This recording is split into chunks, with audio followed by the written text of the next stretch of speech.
Pourquoi une telle largesse dans l'aménagement des peines face à des psychopathes? Ce pas des individus comme les autres, ce sont des individus qui ont un problème de personnalité et donc qui présentent un état dangereux, qui peuvent récidiver, on le sait, malheureusement. Bon, première chose. Deuxième chose, admettons, individuation de la peine, il sort précocement, au bout de 11 ans, mais après, qu'est-ce qu'on lui inflige comme suivi?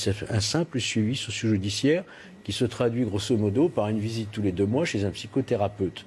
Alors que la justice a comme dispositif entre ses mains aujourd'hui la surveillance judiciaire, la surveillance de sûreté, on peut le mettre sur bracelet électronique, l'empêcher, donc le contrôler pendant ses allées et venues, le FIJES, notamment le fichier des agresseurs sexuels. Mais est-ce qu'on avait les moyens? On en parlait tout à l'heure. Avait-on tous ces moyens? C'est ce que je suis en train de vous répondre.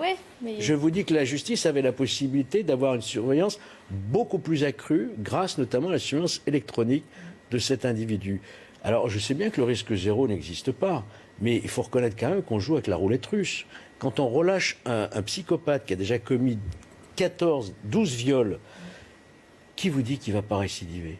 Si cet individu, je pense que les Français se posent cette question ce soir, si cet individu avait effectué toute sa peine, il serait sorti qu'en 2023.